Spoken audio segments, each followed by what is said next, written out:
जय हिंद दोस्तों। देखिए, हम पढ़ रहे थे भारतीय संविधान का भाग 6 जिसमें राज्य आता है। राज्य विधानमंडल कंप्लीट किया हमने। अब हम पढ़ रहे हैं राज्य मतलब उच्च न्यायालय। ठीक है, 214 आर्टिकल हमने पढ़ा था।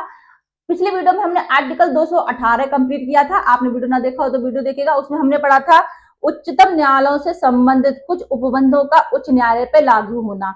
मतलब उच्चतम न्यायालय आर्टिकल 124 का खंड 4 और खंड 5 में न्यायाधीशों को हटाने की जो प्रक्रिया उच्चतम न्यायालय के न्यायाधीशों पर लागू होती है, सेम प्रोसेस उच्च न्यायालय के न्यायाधीशों पर ही लागू होता है। सेम जिस प्रोसेस से उच्चतम न्यायालय के न्यायाधीशों का रिमूवल होता है, हटाए जाते हैं महाभियोग द्वारा, उसी प्रकार से उच्च न्यायालय के न्यायाधीशों को भी हटाते हैं। बहुत इंपॉर्टेंट आर्टिकल था आर्टिकल 218। वीडियो ना देखा हो तो वीडियो देखिएगा। आर्टिकल 219 देख लेते हैं। उच्च न्यायालय के न्यायाधीशों द्वारा शपथ या प्रतिज्ञान।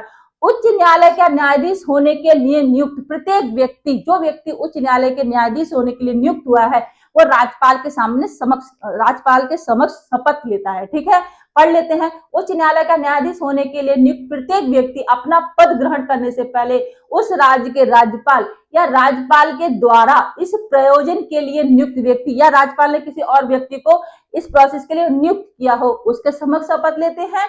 ठीक है, शपथ का प्रारूप तीसरी अनुसूची में है। ठीक है, तीसरी अनुसूची में दिए गए प्रारूप के अनुसार शपथ लेगा या प्रतिज्ञान करेगा, अपने हस्ताक्षर करेंगे। शपथ लेने का उद्देश्य क्या रहता है? संविधान के प्रति निष्ठा रखें। ठीक है, इसलिए शपथ लेते हैं, ईमानदारी बरतें। नेक्स्ट आर्टिकल देखिए 220 देख लेते हैं। ध्यान देने वाला आर्टिकल है, वीडियो पे बने रहिए दोस्तों। देखिए, स्थायी न्यायाधीश रहने के पश्चात विधि व्यवसाय पर निर्बंधन। मतलब देखिए, स्थायी न्यायाधीश रहने के पश्चात विधि व्यवसाय मतलब कानूनी पेशा, वकालत।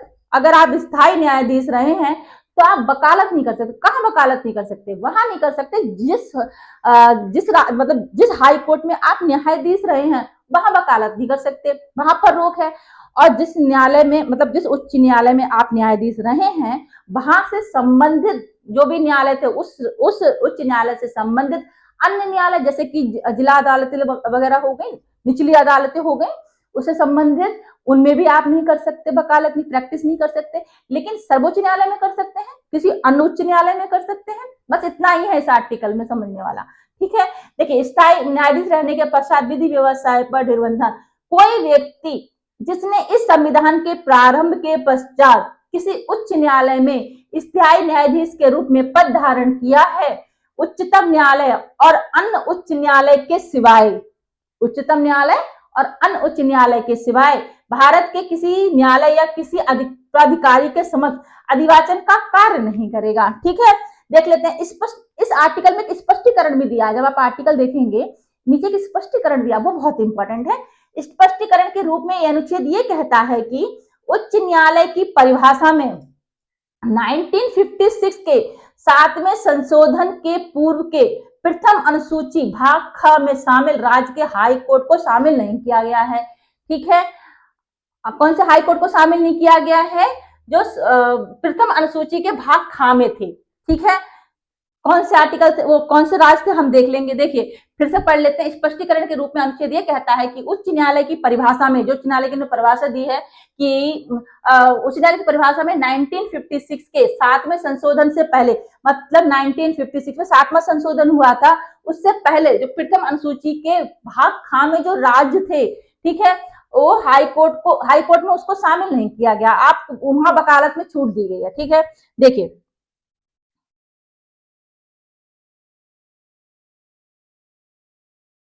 एक मिनट रुकिए। देखिए, प्रथम अनुसूची के भाग खा के राज्य कौन से थे? देखिए, भारतीय संविधान 1950 की प्रथम अनुसूची के भाग खा में कौन से राज्य थे? हैदराबाद, जम्मू कश्मीर, मध्य भारत, मैसूर, पटियाला, पूर्वी पंजाब, राज्य संघ, ठीक है, राजस्थान, सौराष्ट्र, त्रवणकोर, कोचीन। राजस्थान में राजपूताना रियासतों का आता है एकीकरण वगैरह। ठीक है, तो वो राज्य शामिल थे, तो उनको राज्य में उसमें शामिल नहीं किया गया है। ठीक है, वहां वकालत की छूट दे रखी है।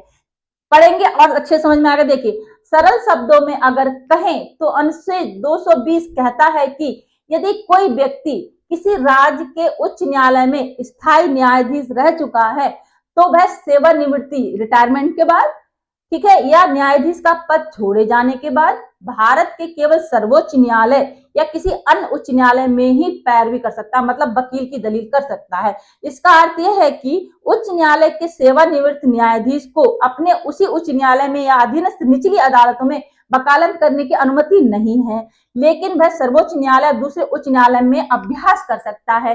मैंने स्टार्टिंग में आपको अपने शब्दों में समझा दिया, वही है आर्टिकल में, कुछ और नहीं है, सिर्फ आपको समझने का इसमें जो स्पष्टीकरण दे दिया है वो हम समझ लेते हैं। ठीक है, कि 1956 के 7वां संशोधन क्या था, इससे पहले जो राज्य कौन से थे, ठीक है, जिनमें छूट दी गई है वकालत वगैरह की। देखिए एग्जाम्पल देख लेते हैं इस आर्टिकल को, जो मैंने आपको अभी समझाया कि कहीं भी मतलब जिस हाई कोर्ट में आप उसमें वकालत नहीं कर सकते, किसी अन्य उच्च न्यायालय में कर सकते हैं। वहां का एक एग्जाम्पल दिया है, अच्छे से समझ में आएगा, याद रहेगा हमेशा।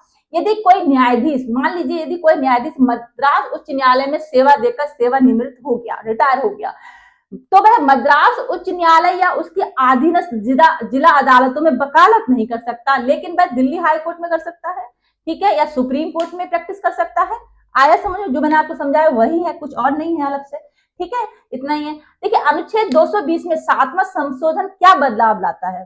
ठीक है, अनुच्छेद 220 है जो, इसमें 7वां अनुशोधन 7वां जो संशोधन था, उसके बाद बदलाव क्या है? देखिए 7वां संशोधन की पृष्ठभूमि क्या है? 1956 में भाषाई आधार पर राज्यों का पुनर्गठन हुआ। ठीक है, 1956 में भाषाई आधार पर राज्यों का पुनर्गठन हुआ, सबको पता होगा। संसद ने राज्य पुनर्गठन 1956 पारित किया, जिसमें कई राज्यों की क्षेत्र सीमाएं बदल गई। ठीक है, साथ ही भाग ए, भाग बी, भाग सी राज्यों की श्रेणियां समाप्त कर दी गई। ठीक है, और नई केंद्र शासित प्रदेशों की स्थापना हुई। ठीक है, यह बदलाव संविधान में भी प्रतिबिंबित करना आवश्यक था। इसलिए राज्यों के पुनर्गठन को संवैधानिक मान्यता देने के लिए 7वां संशोधन हुआ, 1956 लाया गया। ठीक है यार, समझ में आया आपको? 7वें संशोधन ने विशेषता भाग बी के राज्यों के उच्च न्यायालय को संवैधानिक सूची से हटा दिया। ठीक है, 7वें संशोधन ने क्या किया? जो भाग बी में जो राज्य मैंने अभी आपको बताए थे, उनको संवैधानिक सूची से हटा दिया। भाग बी में 8 राज्य थे, जो सभी रियासतों से बने राज्य थे। उन सभी राज्यों में अपने उच्च न्यायालय थे, जो 1950 से पूर्व रियासतों के न्यायिक संस्थानों में निरंतर रूप से काम कर रहे थे। ठीक है, देखिए अनुच्छेद 220 को लागू करते समय उन हिस्सों को अलग रखा गया जिनकी न्यायपालिका संविधान द्वारा निर्मित नहीं थी। भाग खा के राज्य स्वतंत्र रियासती उद्योग थे। ठीक है, रियासत से बने हुए थे और उनके उच्च न्यायालय आर्टिकल 214 के तहत नहीं बनाए गए थे। आर्टिकल 214 में क्या दिया गया है? प्रत्येक संवैधानिक राज्य के लिए एक उच्च न्यायालय होगा। तो जो ये वाले जो भाग बी में जो राज्य थे, वो आर्टिकल 214 के तहत तो नहीं बनाए गए थे। ठीक है, आर्टिकल 220 में स्पष्ट किया गया है कि पूर्व भाग ख राज्यों को उच्च न्यायालय को समान उच्च न्यायालय की संज्ञा से बाहर माना जाएगा। स्पष्ट है कि आर्टिकल 220 की रोक सेवादान के पश्चात पेशेवर अभ्यास पर लागू नहीं होती। तो आर्टिकल 220 में जो रोक लगाई है, इन पर लागू नहीं होती है। लेकिन अब क्या है? इनका विलय हो चुका है। ठीक है, ये अब तो रहे नहीं, इनका विलय हो चुका है, तो कुछ इसका जैसे स्पष्टीकरण था उस टाइम, अब तो इसकी नीड भी नहीं है। इसको वैसे खत्म ही कर देना चाहिए इस वाली जो लाइन को। लेकिन ठीक है, स्पष्टीकरण है, संविधान में क्या बदलाव हुए तो रहना जरूरी है, और आपको भी समझ में आना जरूरी है कि इससे पहले ये राज्यों में मतलब विलय हुआ इनका, इनके अलग से हाई कोर्ट थे इनके रियासतों के, तो मतलब इसलिए इनको आर्टिकल 220 के तहत इनको मतलब प्रैक्टिस कर सकते हैं। अब तो खैर इनका विलय हो गया है, कि मतलब ही नहीं रहेगा, मुझे समझने के लिए है। ठीक है, आया आपको समझ में? देखिए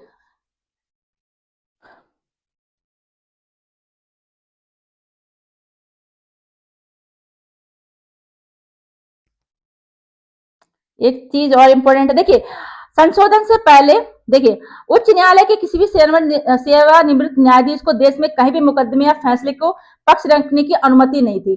देखिए 7वें संशोधन से पहले उच्च न्यायालय के किसी भी न्यायाधीश को, ठीक है, उच्च न्यायालय के किसी भी न्यायाधीश को रिटायरमेंट के बाद देश में कहीं भी मुकदमे या फैसलों में पक्ष रखने की अनुमति नहीं थी।